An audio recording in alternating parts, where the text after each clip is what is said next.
Okay, so couple quick announcements as always to get things going.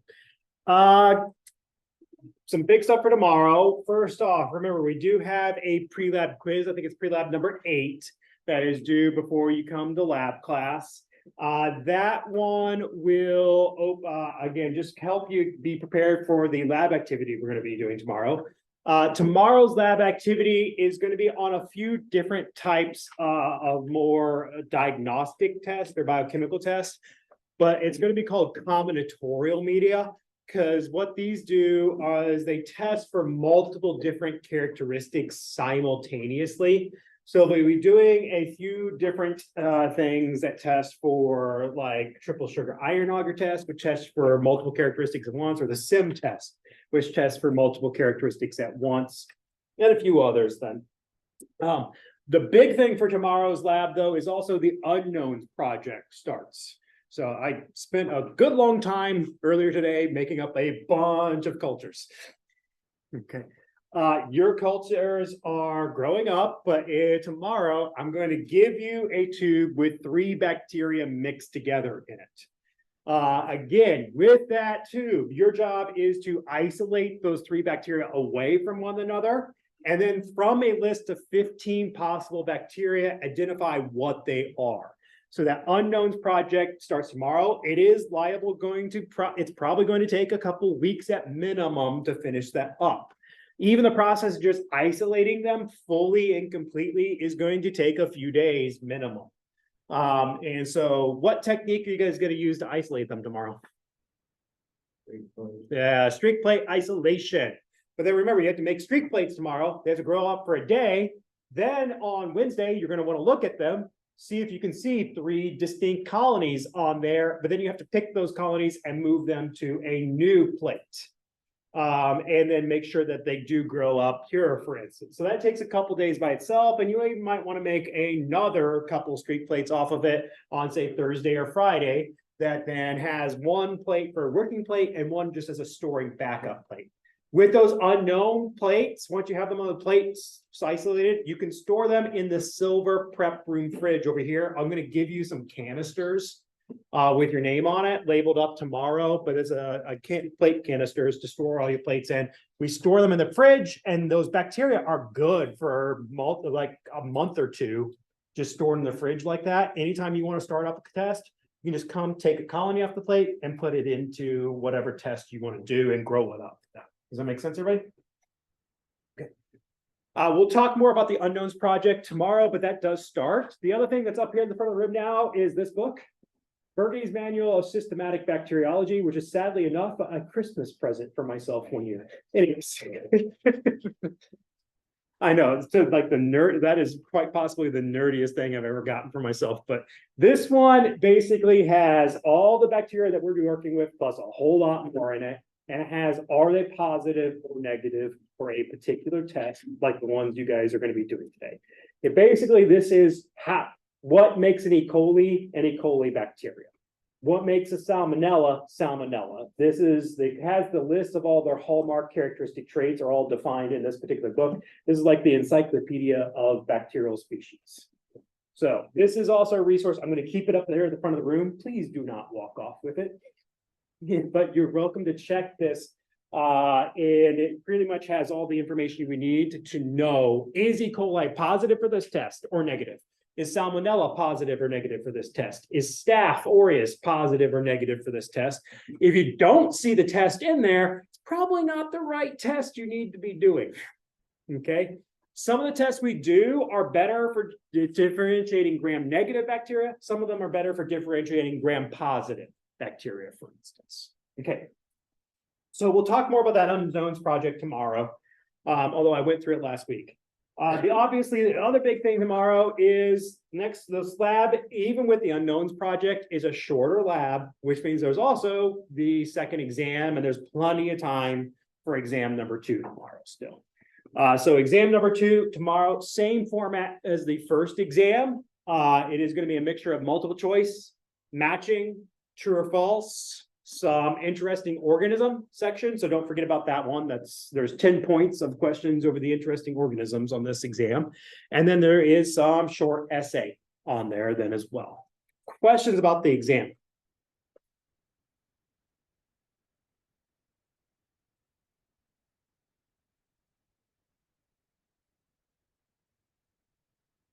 All right, exam covers motility up through nutrition, up through the secretion and transport lecture set. Okay. Energetics and enzymes, remember that is going to be exam 3 content. Otherwise, for today, we're going to go ahead and get into lecture. We left off talking about what happens to glucose when it gets inside the cell. Again, glucose itself is often not very reactive. Sugars are pretty stable. So to get glucose to undergo some chemical reactions, you have to prime it. You have to modify it a little bit to make it more reactive. In the case of glucose, it gets converted into glucose 6-phosphate. You spin an ATP to add a phosphate group onto it. And that glucose 6-phosphate, because of the addition of the phosphate group, that primes it, makes it more reactive. We talked about then also last lecture that glucose 6-phosphate can have a couple different fates. It could go into glycolysis, which is what we're going to talk about here in a second, but it could also go into the pentose phosphate pathway. What's the function of the pentose phosphate pathway, the PPP? If you had to summarize what the function of that pathway was, what would it be? Yep, it's a sugar conversion pathway. Cell has a sugar. Maybe it's not the sugar they want or need. Convert it and make it into the sugar they do want or need. So the pentose phosphate pathway is a way of converting one sugar into some other kind of sugar. So it's a sugar conversion pathway. Again, this is the way a cell can take a sugar it has and convert it into a sugar it needs instead. Now, the other thing that can happen with glucose 6-phosphate is it can go into glycolysis then. And if it goes into glycolysis, it goes through a chemical reaction. This chemical reaction is going to be, what is this guy right here? What we know this is, just from the ASE ending. It's an enzyme. Speeds up this chemical reaction. Phosphofructose kinase is an enzyme that speeds up a chemical reaction. It uses up an ATP, but it will convert this through a couple chemical steps into fructose 1,6-bisphosphate. It's a fructose sugar with 2 phosphate groups attached. If this is formed, fructose 1,6-bisphosphate is what is formation is called the committed step. And it's committed to glycolysis then. This always goes into glycolysis and only into glycolysis. Again, glucose 6-phosphate can go into glycolysis, can go into the pentose phosphate pathway. There's actually a couple other things it can feed into. But fructose 1,6-phosphate, once this is formed, fructose 1,6-bisphosphate, this always goes into glycolysis and only glycolysis. So this is called the committed step. Fructose 1,6-bisphosphate, you guys comfortable with this diagram? This is basically organic chemistry diagram. It's got 6 carbons, 1, 2, 3, 4, 5, 6. Fructose is a 6-carbon sugar with 2 phosphate groups attached. Where I'm kind of getting at here is to start with glucose to go into glycolysis, there's what is called energy investment phase. You spend an ATP here to convert glucose into glucose 6-phosphate. This goes through a couple more chemical steps, spins another ATP to convert this into fructose 1,6-bisphosphate. This initial steps here is known as the energy investment phase of glycolysis, where the cell has to spend a little bit of ATP energy. But the idea here is they are increasing the reactivity of that sugar and priming it so that it can then go successfully into the rest of the glycolytic pathway.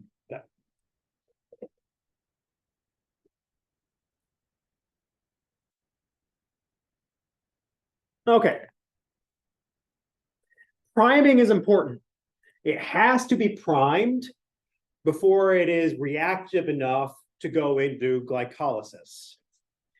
Now, we've also brought up, though, that there can be some different ways to prime it. So, for instance, let's say glucose is being brought in by ABC transporters. By the way, what kind of transport is this? If it's using ABC transporters, which are using ATP as an energy source, what kind of transport is being described here?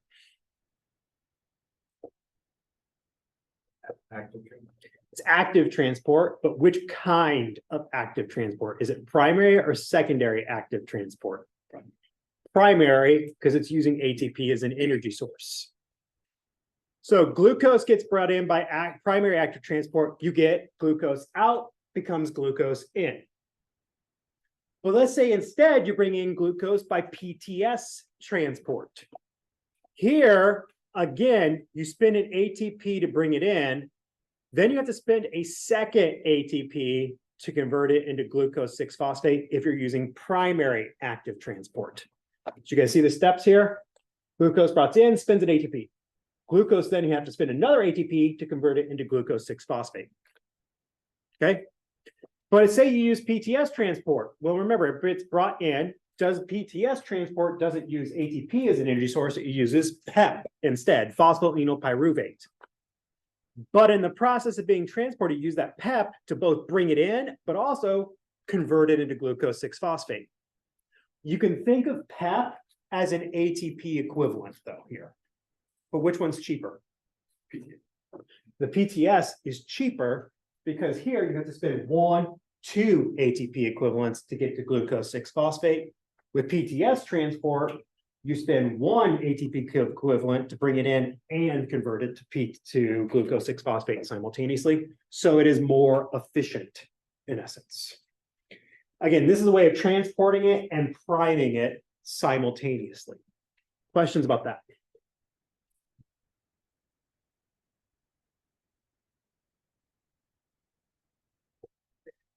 All right, so this right up here is that energy investment phase of glycolysis. And I'm going to use this diagram to kind of go through the rest of glycolysis and kind of step by step.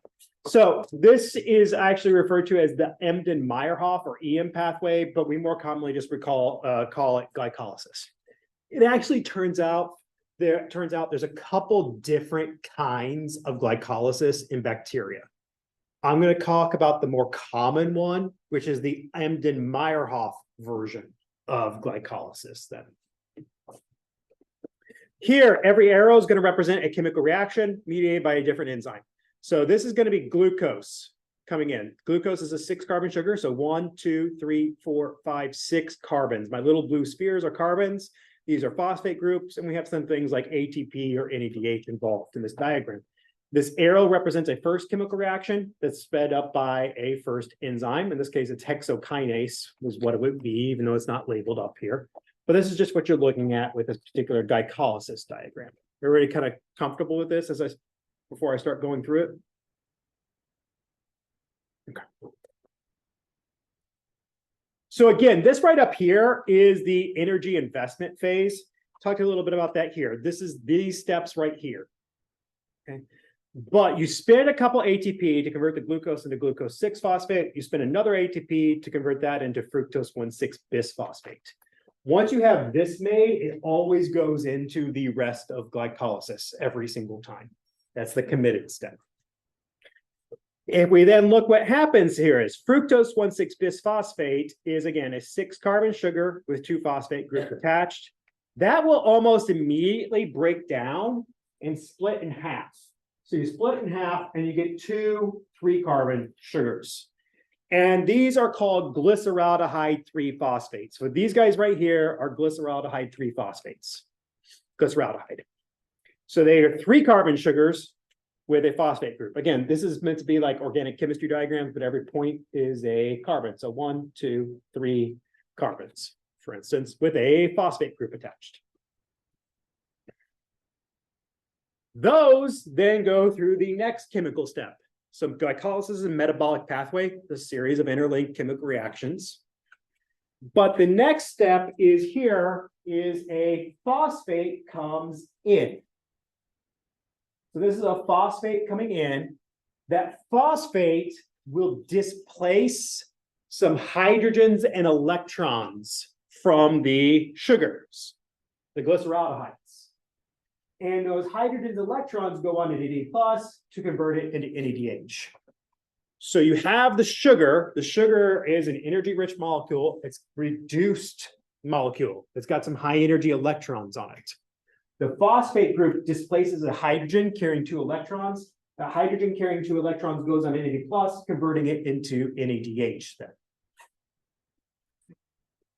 And so what you're getting here is your first energy intermediates made out of glycolysis. You get an NADH on this arm and an NADH on this arm being made. So 2 NADHs.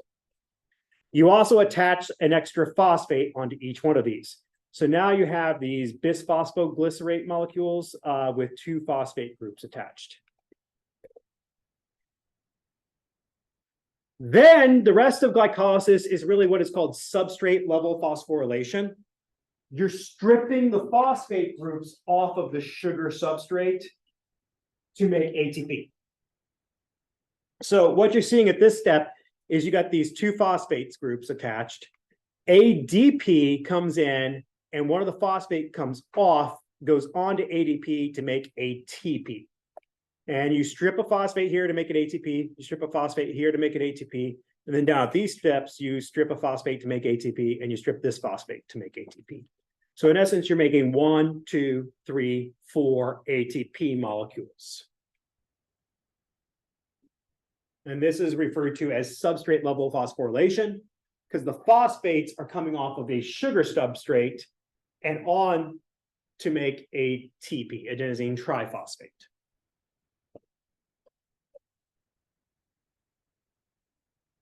And then at the end of all of this, you're left with pyruvates.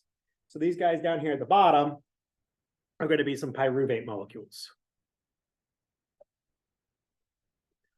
What that means over the course of glycolysis is glucose gets broken down.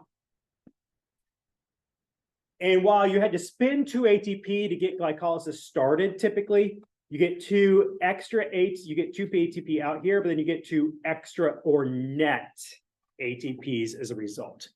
These 2 ATPs out cancel out the 2 ATPs in, and you get 2 net extra ATPs out at that last chemical step. And so if I had to sum up glycolysis just from start to finish, glucose goes in. Glucose gets broken down, and at the end of glycolysis, what you get out is 2 NADH, 2 net ATPs, and 2 pyruvate molecules.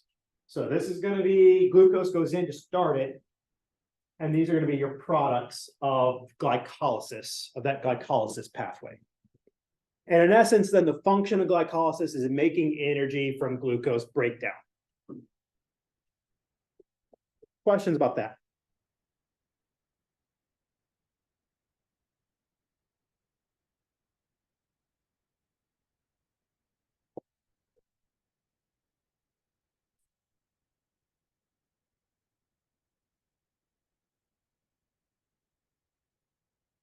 All right.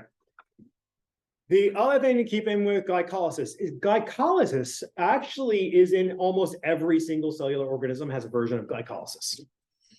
We do glycolysis, plants do glycolysis, archaea, bacteria, protists, fungi, almost all cells do a version of glycolysis. What do you think that means about when did glycolysis evolve first?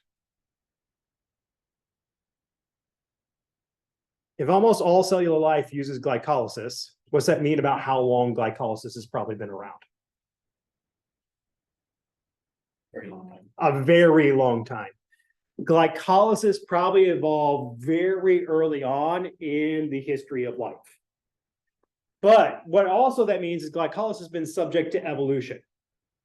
And for a long period of time, and as a result, glycolysis is very efficient and very, very good at its job.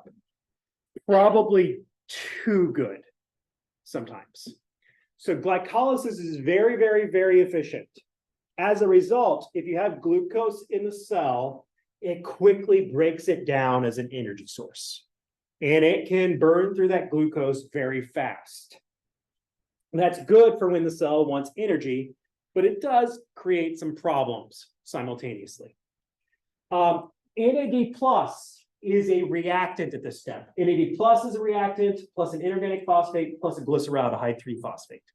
This goes in at this particular chemical reaction step, and you get NADH and bisphosphoglycerate out here at this particular chemical step. But NAD plus is a necessary reactant here. If NAD plus is not present, can this chemical reaction happen? No, it's a reactant for it. You need it for that chemical step. One of the problems that happens during glycolysis is that you can have what is called depletion of the NAD plus chemical pool. What I mean by that is because glycolysis is so good at its job, it can convert almost all of the NAD plus in the cell into NADH. My size of my font here is meant to be chemical concentration.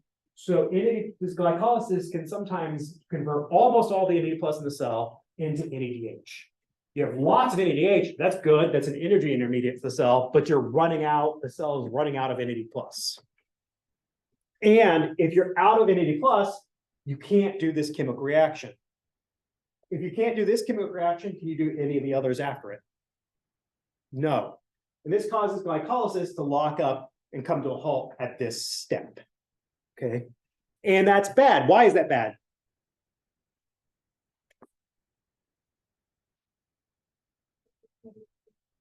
Yeah, you're not going to be making energy anymore.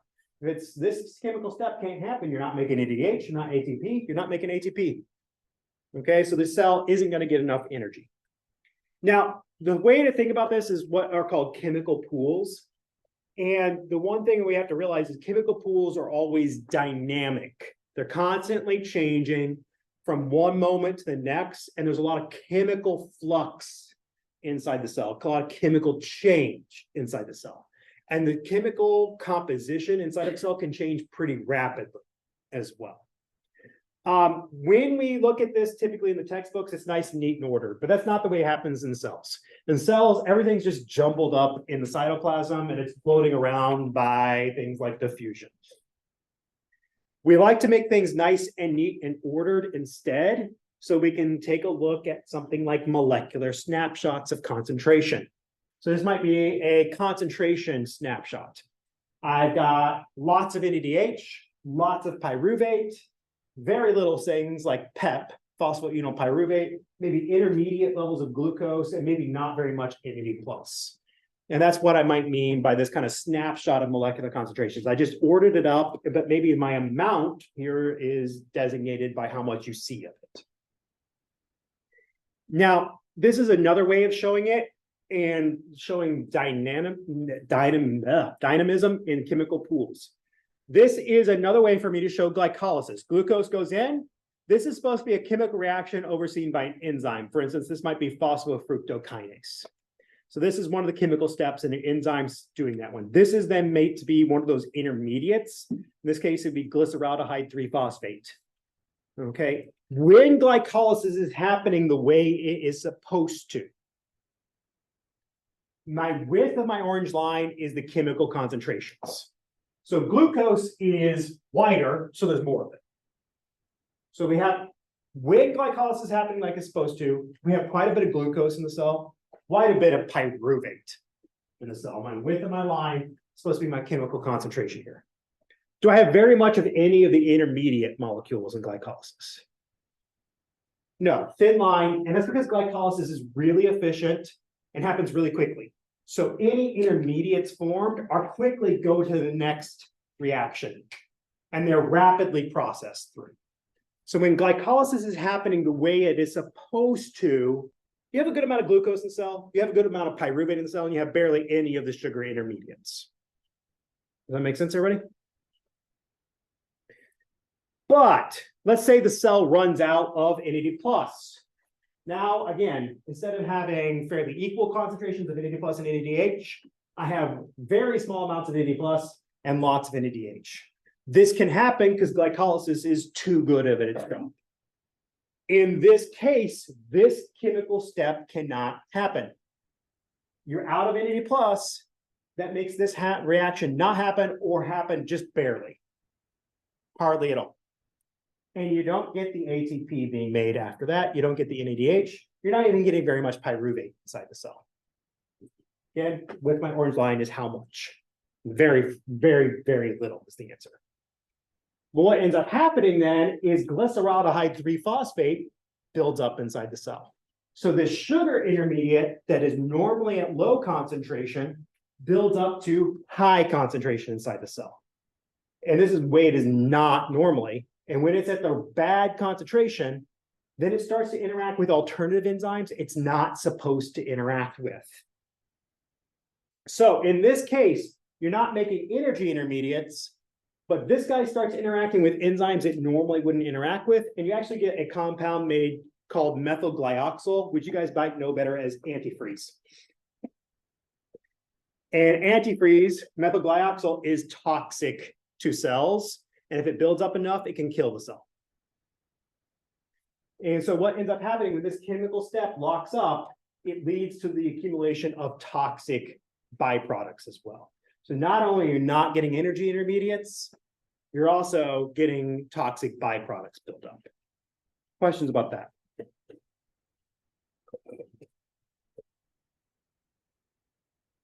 Okay. So cells need a solution to this problem. They need a way to make sure they don't run out of NAD+, because that would be bad. And there are solutions to it. One solution is just, let's do anabolic reactions. In anabolism, this is going to basically be putting small molecules together into larger molecules like the macromolecules. But to build those macromolecules, you use up the energy intermediates. And that could mean you also are using up ATP, but you could also often be using up NADH. If you use NADH, it recycles it back to NAD+. That NAD+ can feed into glycolysis and be used again. NADH and NAD+ form a cycle, just like ATP and ADP can form a cycle. Then, questions about that? So anabolic reactions do use up some of the NADH.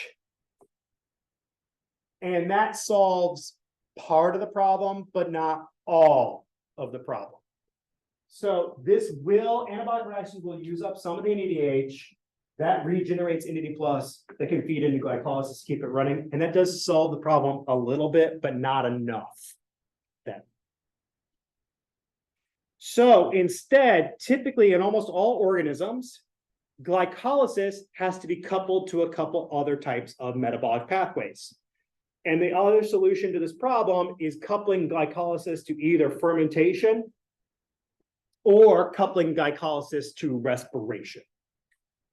And these are going to be the main solutions to solving the problem of NAD+ depletion.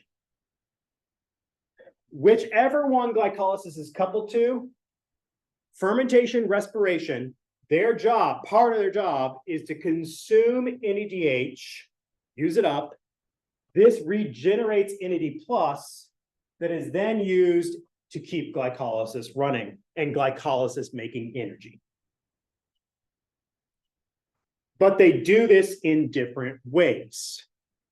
Again, both fermentation and respiration are going to use NADH and regenerate NAD+, but the way they do that is different. And I'm going to go through fermentation first because it's simpler. Questions before I move on to that, though?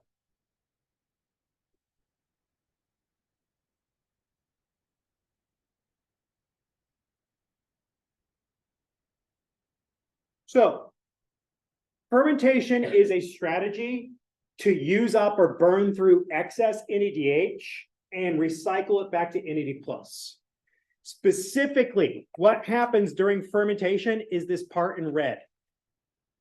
High energy electrons from NADH. Again, NADH is an energy intermediate that stores high energy electrons.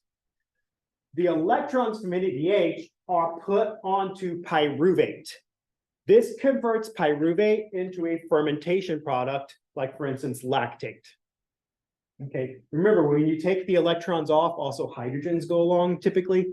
It converts the pyruvate into lactate, or this is also sometimes referred to as lactic acid. The electrons come off of NADH onto pyruvate, converted into lactate. This then turns NADH also into NAD+. NAD+ feeds back into glycolysis and keeps glycolysis running. Fermentation's only job is keep glycolysis running. That's it. Fermentation itself, the parts in red here, makes no energy whatsoever. In fact, it probably wastes cellular energy. The electrons from NADH, high energy electrons, goes onto pyruvate, and it makes this. But this is actually a waste product that's also often damaging to the cell. Lactic acid buildup is not particularly good for cells. So the only purpose of fermentation is to use up excess NADH, regenerate NAD+, and that keeps glycolysis running. And it's glycolysis and only glycolysis that is then making energy in the form of ATP.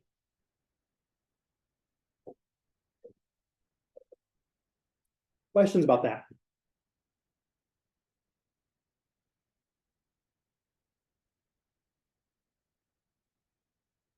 We've looked a lot at fermentation in the lab. It also turns out, though, that there are different kinds of fermentation. I just have one quick example of fermentation up here. Different bacteria do different kinds of fermentation and have different fermentation products. Fermentation always starts with what?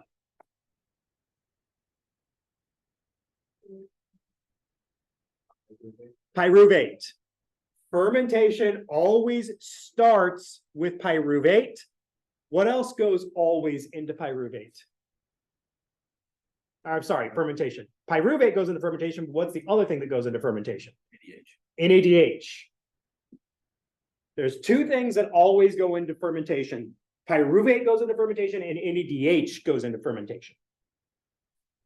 But how they go together can be different. Different bacteria species have different ones. So some bacteria species, they might follow this type of fermentation that convert pyruvate into lactate. Other types of that, and this would be lactic acid fermentation. Other types of bacteria convert pyruvate through a couple chemical steps into carbon dioxide gas and ethanol, alcohol, for instance. So this would be what is called alcohol fermentation. Pyruvate in some other species might be converted into things like butanediol, which we tested for in the Vokes-Prosker test. This is a possible fermentation product. Some other species might make things like propionate or isopropanol. Still other species might make acetate. Other species might make butanol or butyrate, for instance. These different steps are different kinds of fermentation, like type 1, type 2, 3, 4, 5, 6, so on and so forth. Okay, so these are some different possible things, types of fermentation. Different species do different kinds of fermentation. These fermentation products, one thing I want to point out, is ethanol good for cells?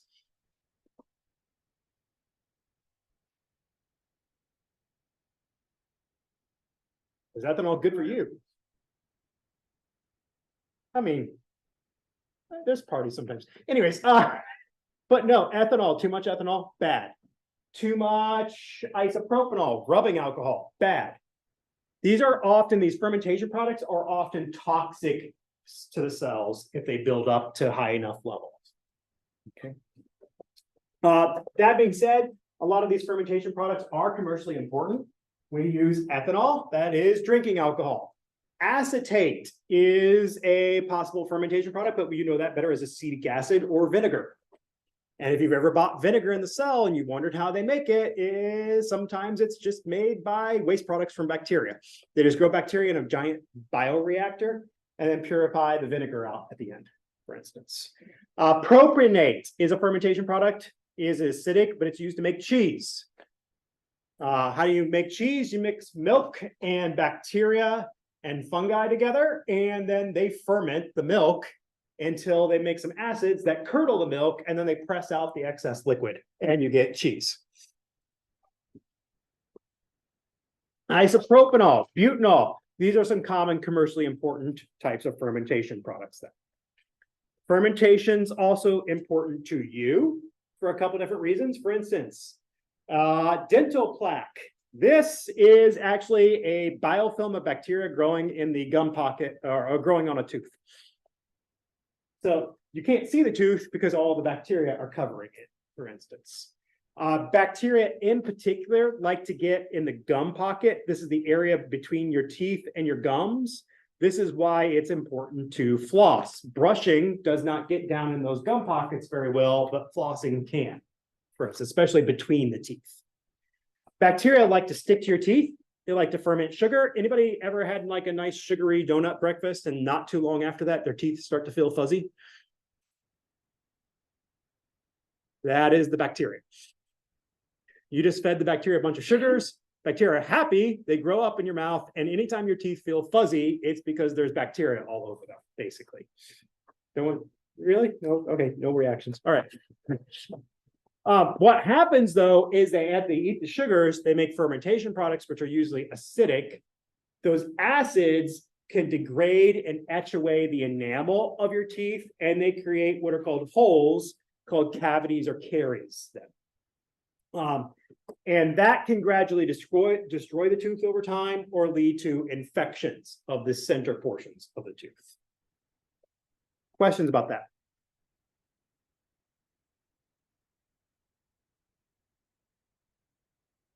All right, that also leads me to an interesting organism for you, Clostridium acetobutylysum. So Clostridium acetobutylysum is a gram-positive bacteria. It grows out in the soil, typically.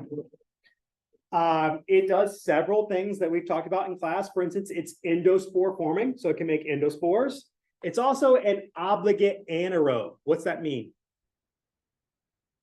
Something is an obligate anaerobe. What's that mean about the bacteria? In one growth, there's no oxygen in the environment. Yeah, so it can only grow in the absence of oxygen. But you actually go down a couple, even just inches into soil, and you're at a very low oxygen concentration. So a lot of soil bacterium are, for instance, aerotolerant or obligate anaerobes in many cases. So they can grow without oxygen if they're deep enough down in the soil. This one is also a flexible heterotroph. It can eat a very wide variety of substrates. It is very flexible in what it can use as a nutrient source. And there's a lot of different substrates it can eat and process via glycolysis coupled to fermentation. Actually, it can eat dynamite, TNT. And one of the ways, have you guys ever heard that TNT gets very unstable when it's old? So dynamite or TNT, really old TNT can be very unstable to the point where just moving it can cause it to explode. So how do they safely get rid of dynamite, old dynamite? They spray it with this bacteria, and then the bacteria eats it and degrades it away over time. So this is sometimes used for getting rid of some of this old stuff. It will ferment sugars. It will eat sugars and process them by glycolysis coupled to fermentation. And it makes things like acetone and butanol as the end products of its fermentation. But these are important. Acetone is a common chemical solvent. And for instance, it's really important for gunpowder production in particular. And one of the reasons that this bacteria is known about and is discovered is because Chaim Weizmann actually discovered this. He actually later became the first president of Israel, but he was a scientist that worked with this particular bacteria and figured out how to use it for acetone production during World War I, which they used to make gunpowder, for instance. It also makes butanol, which is a very common solvent that's used in rubber production, but also as a potential biofuel, where the butanol, you can burn it as an alternative to something like ethanol, for instance, then. So this does also make the bacteria a possible biofuel source. You feed it sugars, it makes butanol. We use that as a biofuel.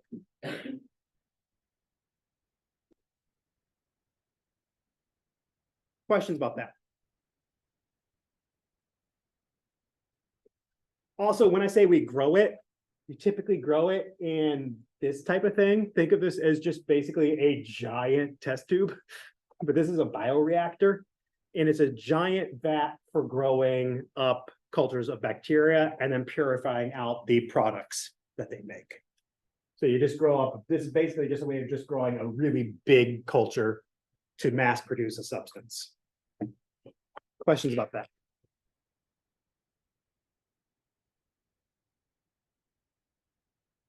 Okay. So we mostly been talking about chemoorganotrophy here. This is where they use chemicals as a energy and electron source. So usually organic chemicals as energy, a source, and an electron source. We've talked a little bit about pathways such as pentose phosphate pathway or glycolysis. Again, glucose can go into pentose phosphate pathway and get converted into other sugars, or glucose can go into glycolysis, gets broken down to generate 2 ATP, 2 NADH, and 2 pyruvates, for instance, then. But in glycolysis, it's being broken down to generate energy intermediates for the cell. In fermentation, again, fermentation will use up NADH produced by glycolysis, recycle back to NAD+. The NAD+ is then used to keep glycolysis running. And then you convert pyruvate into fermentation products like ethanol in some bacteria, or lactic in others, or propionate in still other species of bacteria. But the bacteria, when they do fermentation, they're wasting the NADH to recycle back to NAD+, and that keeps glycolysis running, which is what the important part is, because glycolysis is making the energy for the cell. By the way, if a bacteria is then coupling glycolysis to fermentation, glucose goes in, how energy intermediates do they get and how many? So say glycolysis coupled to fermentation, what's the energy intermediates that are being produced and how many of those?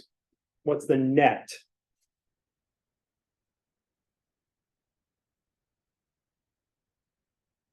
So what's the products of glycolysis?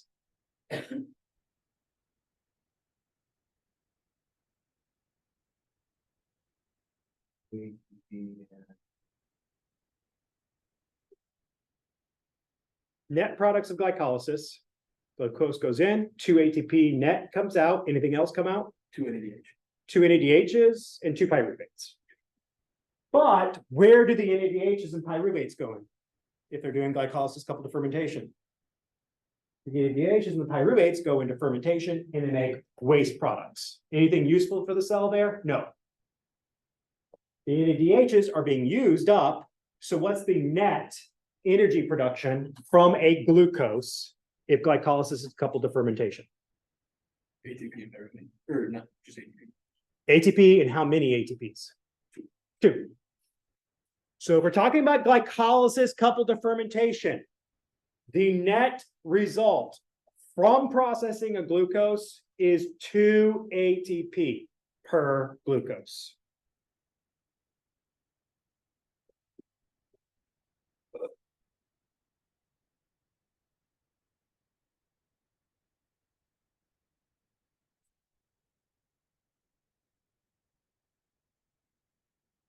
But I said that sometimes glycolysis is coupled to fermentation, but sometimes glycolysis is coupled to what instead? Respiration. So there are some bacteria that will make even more NADH. And they'll use something called the citric acid cycle, which we're going to talk about here in a second. And they make even more NADH. What's the problem with making even more NADH? Even less NADH. If you're making even more NADH, you're liable to have even less NAD+. And that means the problem for glycolysis is even more severe. But in bacteria that do this, they also always have respiration.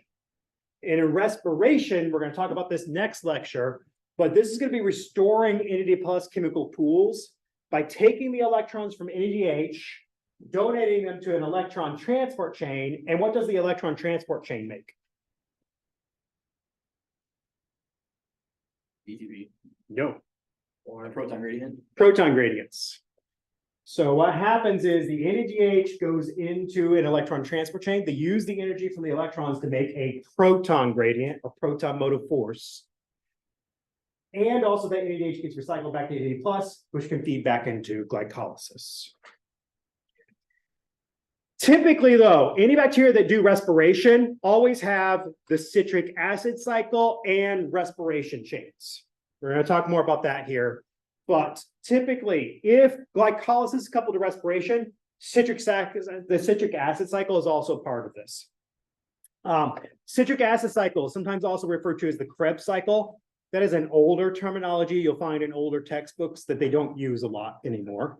Citric acid cycle is sometimes also called the tricarboxylic acid cycle. And I'm going to often abbreviate it TCA cycle. TCA stands for either tricarboxylic acid cycle or the citric acid cycle. Everybody comfortable with that? My acronym works either way, just barely. The function of the citric acid cycle is pyruvate goes in, and pyruvate that is generated by glycolysis is broken down even further.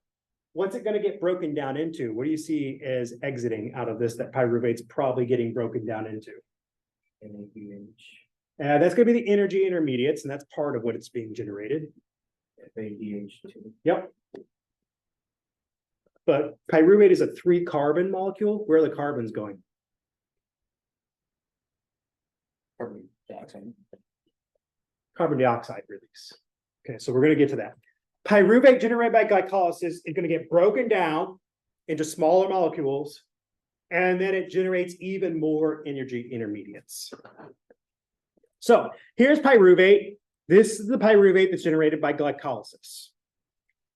Before the citric acid cycle is this cyclical or circular set of chemical reactions. So here is the citric acid cycle here. Here's pyruvate up here. But before pyruvate can go into the citric acid cycle, it needs to go through something called a linkage step. This is called a linkage step or the preparatory step. Whoops.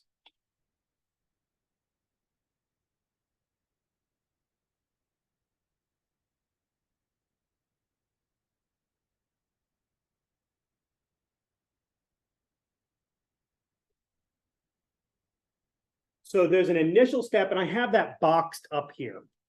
So pyruvate goes in. The other thing that goes in is an NAD+ and something called coenzyme A or CoA. This goes through a chemical reaction that's sped up by pyruvate dehydrogenase. And this is then going to produce at the end of this an acetyl-CoA plus an NADH plus a carbon dioxide molecule. So by the way, pyruvate is a 3-carbon molecule. Acetyl-CoA is a acetyl group with 2-carbon molecule attached to that coenzyme A, is what's kind of being shown here. That 3rd carbon comes off as a carbon dioxide.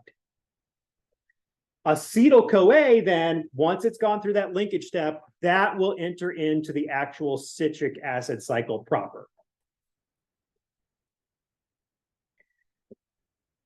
Citric acid cycle then is a series of 8 steps. Starts off with acetyl-CoA coming and interacting with oxaloacetate. Acetyl-CoA is a 2-carbon compound. Oxaloacetate is a 4-carbon compound. When they come together, you get 6-carbon citrate made. Hence the term citrate or citric acid cycle. Citrate is citric acid. The next 7 steps will just break that down over time. It decomposes the citrate from a 6-carbon form into a 5-carbon form into a 4-carbon form and eventually back into oxaloacetate. And this is what makes it a cycle. You end up right back where you started. During this, over the course of the citric acid cycle, that 3-carbon pyruvate gets broken down into 3 separate molecules of CO2. One at the linkage step, one right here, and one right here comes off. So that 3-carbon pyruvate becomes 3 separate molecules of carbon dioxide. The other thing that happens is you generate a lot of energy intermediates. So this will extract the maximum energy possible out of a pyruvate. Per a pyruvate comes in, you get 1 ATP equivalent and 5 NADH equivalents. There's an NADH here, here, here, here, and this is FADH2. But think of it as an NADH equivalent. It's a high energy electron store. Okay. You also get a ATP equivalent. You actually get GTP made, but that can get converted into ATP. And or sometimes GTP can get used directly like ATP. So GTP is also an ATP equivalent. And this is per pyruvate that goes in. Any questions about that for the citric acid cycle? You get a lot of NADH out of the citric acid cycle. How many NADHs did you get per glucose out of the citric acid cycle? 4, 2. Oh, out of the citric acid cycle? Out of the citric acid cycle, 20. glucose gets broken down in glycolysis to how many pyruvates? 2. 2. If 2 pyruvates went into the citric acid cycle, how many NADH would you get? 10. Yep. This is per pyruvate, but remember you get 2 pyruvates per glycolysis cycle, or reaction, per glycolysis. Questions about that? Okay, that's where we're going to end for today. But next on Wednesday, we're going to cover respiration. We start talking about this particular process and what the cells do with all that extra NADH.